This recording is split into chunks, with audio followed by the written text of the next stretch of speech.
What's up, YouTube? My name's Christian, and I recently bought a Tesla Model 3 rear-wheel drive 2023. And I wanted to make a video showcasing all of my thoughts and opinions on this vehicle. Spoiler alert, I really like it. I've been really happy with my purchase. I've had it for almost a month now. And really, I've had only a few complaints. Let's just dive right into it. The first thing I really like about the car is how seamlessly everything integrates with the app and the controls. I know people talk about that a lot with Teslas, just how convenient it is and how it's hard to go back to another car. And I can corroborate that. I've gone back to vehicles that are not Teslas since driving this and just found it really cumbersome. And it sounds so silly to say this as someone that's never driven one of these. So to contrast the experience of getting into a Tesla with a normal car, you just walk up, open the door, buckle your seatbelt, and that's about it. You don't have to start the car. You just put your foot on the brake and you can then shift into gear. So this is something that even a lot of other electric vehicle makers, especially legacy automakers like Ford, they just really don't quite get it, that you don't really need to start anything in an electric car, and Tesla really understands that. And once you're on the way back, you just have to park the car, which you do by pressing the button on the end of the stalk. And that's basically it. That concludes your end of trip activities. You just open the door, walk away, and have faith that the car will automatically lock itself once your phone is no longer near it.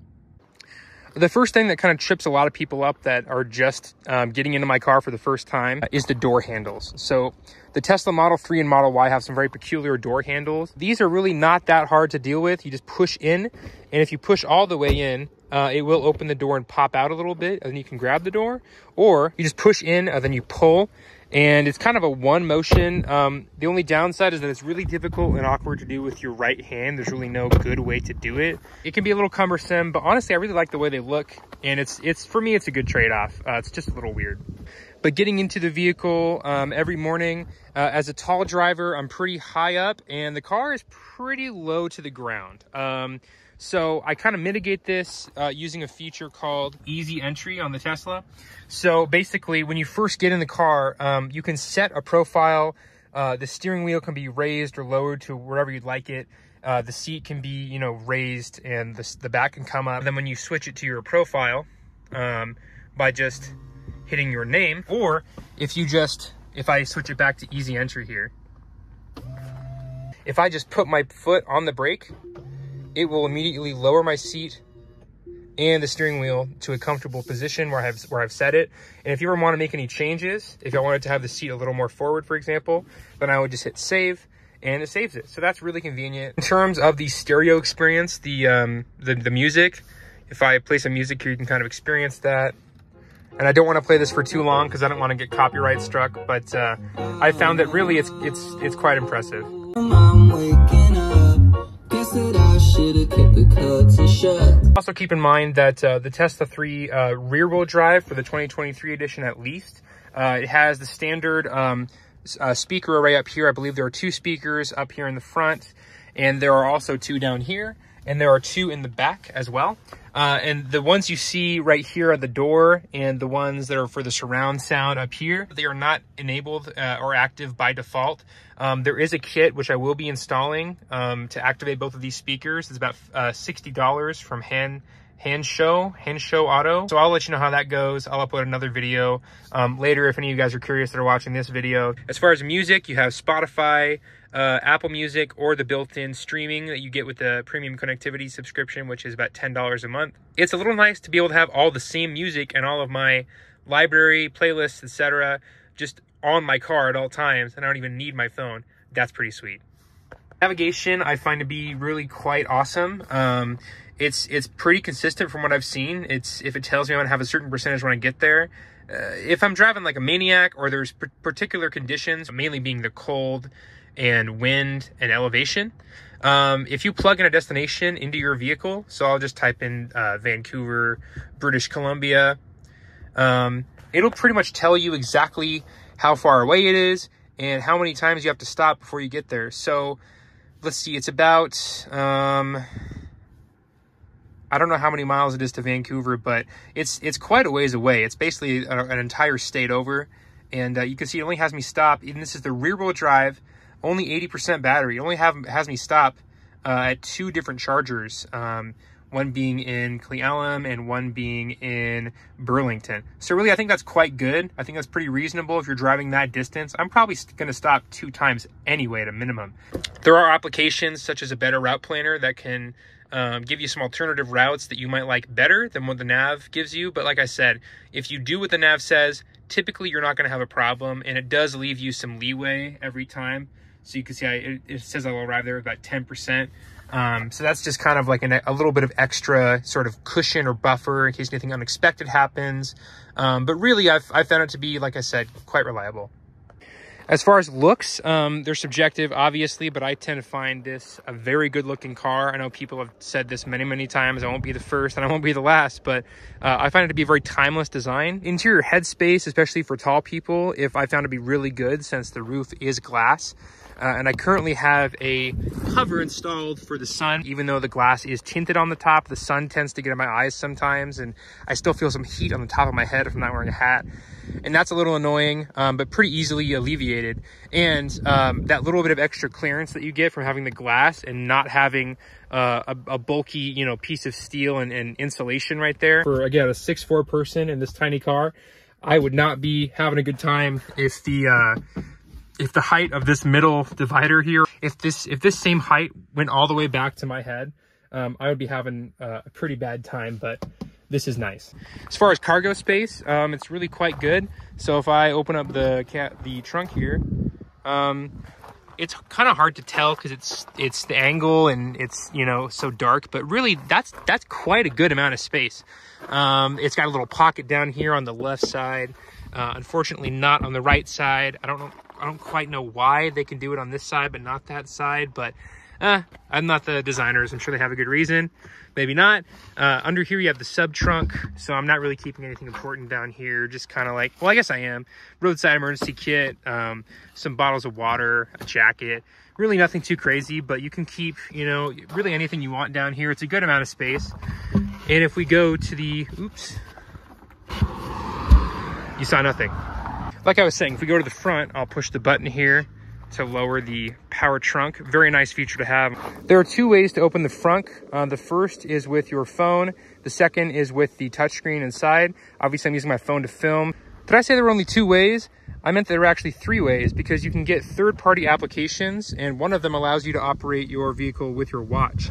So if I go on my watch here and go to the Tessie application, you can see there's a button right there that I can press to open my trunk, or my frunk, excuse me. There you go.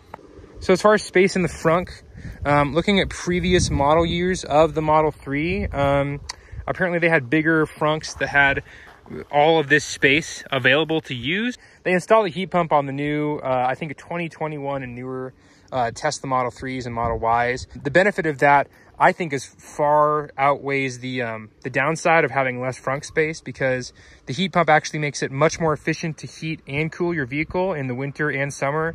And in summer, like where I am in southeastern Washington, I need heating in the winter quite a bit, as well as AC in the summertime quite a bit. We get both temperature extremes here, so that is a very nice feature to have. And I'm sure it'll make a good difference as far as driving range for road trips, especially. But that is the sacrifice you make. It's still a good amount of storage. You can keep some groceries here. It's not insanely deep, but like I said, just basic stuff, groceries. That's what I tend to use it for. And to close the frunk, you just push it down until it latches, and then push it all the way down until you hear it click. We can check out the back seats here. So I have the seats pretty far back, but I can even hop in here, and I'm 6'4", so this seat is even further back than I would probably have it when I'm driving. But the fact that I could fit back here, I think that's pretty good. And if I move to the other side here, yeah, again, this is not going to be a comfortable road trip, but you can make it work. And if you have the person in the front, if they're shorter, or if you have the tall person sitting in the front, short people in the back, really, I don't think you're going to have any problem with road trips in this vehicle. So the rear passengers have 2 vents right here. One of the complaints I have about this car, and for the backseat passenger specifically, is that these vents, you don't really get a very good angle, right? So this is as far up as they go. I suppose kids should be fine for the most part, but that's a little annoying. It is what it is. You can always angle the front vents using the touchscreen to go back and over, and that tends to alleviate that problem. You also get 2 USB ports, and these do support USB power delivery. So basically USB fast charging for something like a MacBook, iPad, fast charging an iPhone. That's a really nice feature to have. You also do have a 12-volt outlet in the center console here. Opening the door in a Model 3 is really simple. You push the button and push the door open. I wouldn't really recommend this, but if you absolutely have to sleep in the back of the Model 3 and you don't really have a lot of cargo in it, that is possible. The seats you can lower by pulling these tabs here, and then they fold all the way forward, and you can actually get a pretty substantial amount of space in the back of this vehicle if you do this. I'm 6'4", again, I keep saying that, and my head goes about to there, and my feet go to this corner here, closest to us, but you can do it. Some caution if you are a larger person, because the seats don't instill me with the most confidence, but again, if you absolutely had to do it for a night, you can make this work. You'll notice that I have floor mats inside of my Model 3 rear-wheel drive, and these did not come with this vehicle. This vehicle does not come with any floor mats of any kind, just straight carpet from the factory. That is a little disappointing. That's a pretty standard feature to have, and the carpet in the Model 3 does feel a little on the cheaper side, and on the trunk I've already noticed that it's starting to ball up a little bit from the times that I've vacuumed, and that's it's not ideal. Let's talk about some things that I don't really like about this car. The first and foremost is the Autosteer versus the full self-driving. The Autosteer is limited to 5 miles an hour above the speed limit, whereas the full self-driving can go as fast as it wants. What's up with that, Elon Musk? That's kind of BS. I'm responsible for it while it's using these driver assistance features, so I should be able to go out however fast I want. But currently that feature is paywalled behind the $200 a month subscription to full self-driving, or the $15,000 one-time purchase, which is like completely ridiculous for a vehicle of this price range, to pay $15,000 for a feature that quite frankly is just not quite ready yet. On the topic of full self-driving, it's not. It kind of is sometimes. You can plug in a destination and take your hands off the steering wheel, and unless it asks you to nudge the wheel, which is the same thing it does on Autopilot, Autosteer, it'll pretty much take you all the way there. Stop signs, you're gonna be stopped there for a while, and the car will creep slowly forward, sometimes into the middle of the intersection before it finally decides to go. You can give it some more juice, but it'll sometimes just hesitate, and the cars behind you might honk at you, and you're gonna be driving like a ass. So if that's something you're okay with, then go for it. Otherwise, it's pretty much a novelty. My other main issue with the Autosteer, Autopilot, full self-driving suite is that since this car is a Tesla Vision car, which all new Teslas, as far as I know, are cameras only. That's what that means. Tesla Vision, it just means they don't have any sensors or radar. The downside of that is that it gets confused. If there's a dark car reflected in a mirage in the distance on a highway like this with no one on it, well, I guess there's one person, it thinks sometimes there's a pedestrian in the road, and it slams on the brakes when there's no one around. Oh wow, look at that pedestrian up there, guys. Look at that pedestrian in the distance. Wow, yeah, it's great. Oh, there's only cars! So in my part of the country, I pay about 7.8 cents per kilowatt hour. There's a flat base rate per month, but I'm not going to not buy electricity anyway, so I'm just gonna use the per hour rate. It costs me about $6, maybe a little more than that, maybe about 7 or 8 with Sentry mode, cabin overheating protection on. It costs me about $6 to $8 per week. My commute every week is 240, 250 miles. That's quite good. And granted, that is with home charging. So if you don't have access to a home charger, I don't know if you're gonna really see the kind of savings that I'm talking about here, where it's 6 times cheaper than it would be to drive an equivalent gas car. It's definitely going to be dependent, you know, like on what your situation is, where you are, how much electricity costs, a lot of factors, but typically you're not going to be spending any more than a gas car. And there are some real benefits to driving an electric car.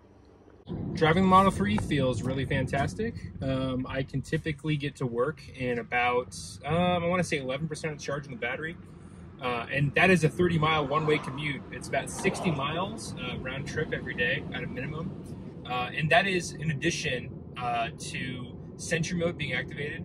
for a 10-hour shift. That will drain approximately 5 to 8% of battery, depending on how hot it is outside. Obviously, if you're experiencing, temperatures in excess of 100 degrees Fahrenheit, your mileage may vary on that, literally.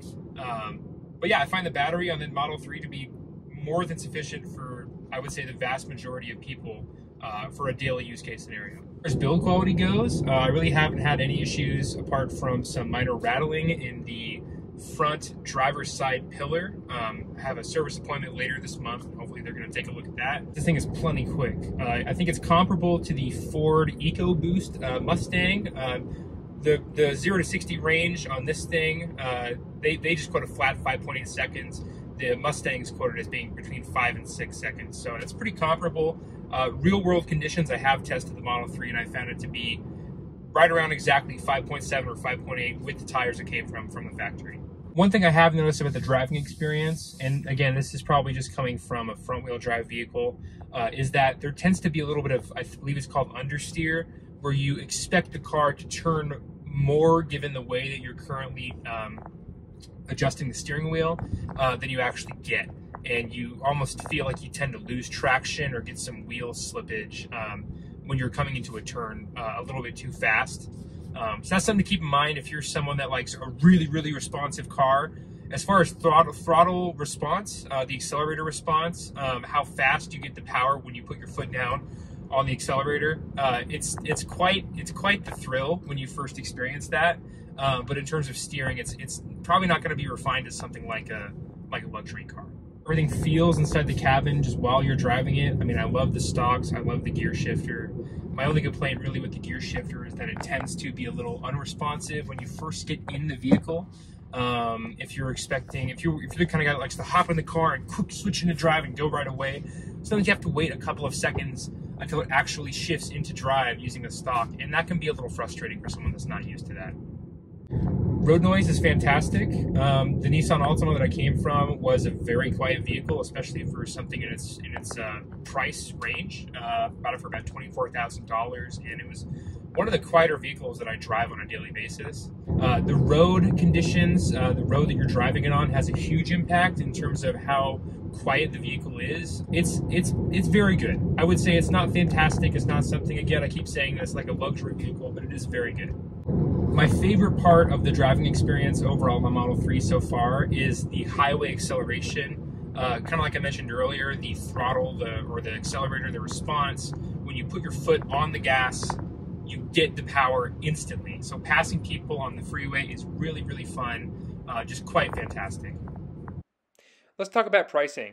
So if you buy a rear-wheel drive Model 3 in gray with the white interior right now, it would cost you a total of $41,240. I managed to get mine for a price of $37,240, and I can't remember exactly if that's the proper figure because I don't remember quite what it was, and I haven't received the registration or finance information in the mail yet. But these are in the ballpark of what I actually ended up paying after everything was said and done. And per month, as you see at the figure one from the bottom there, I'm paying a really good amount. That's actually less if you combine the money I'm saving in gas than I was paying to drive my Nissan Altima before. And I'm also going to get another $7,500 back next year. If you're watching this video after December of 2023, it's likely that the tax credit is either less than it was or it is completely gone. So that's something to keep in mind.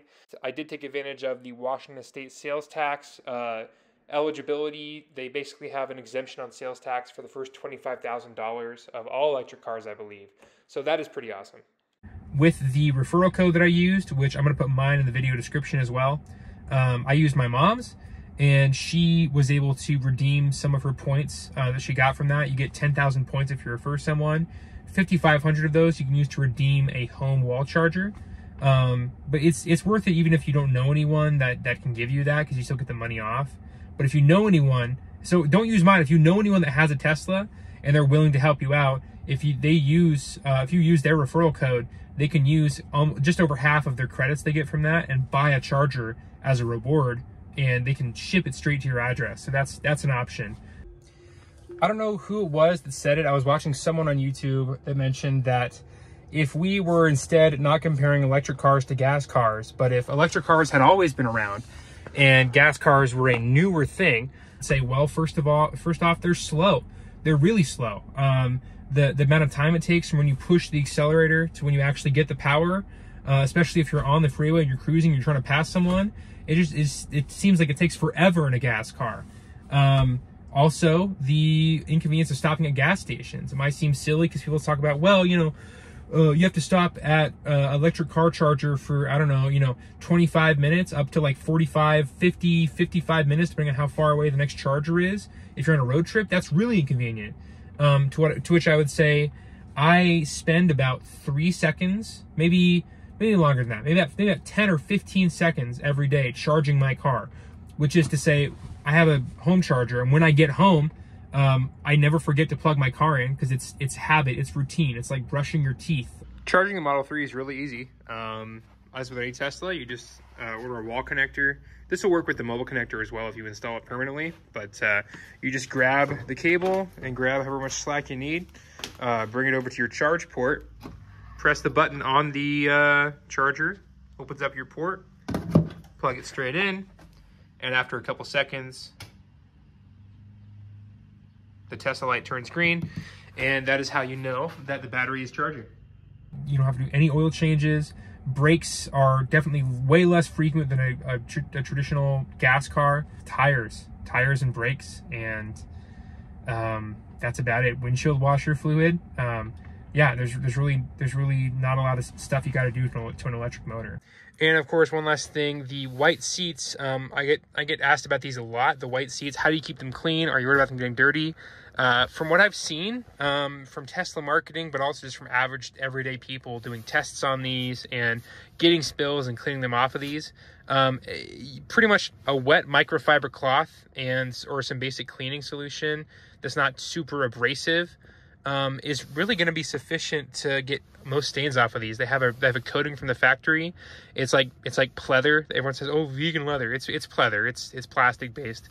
But the material feels really, really nice. It's really soft, and I've had no issues with stains, and I've spilled crumbs and a little coffee here and there and things in it so far, and I don't know how it's going to hold up, but from what I've seen other people talk about these and show stains and like how easy they are to come off, I'm really not super concerned about it.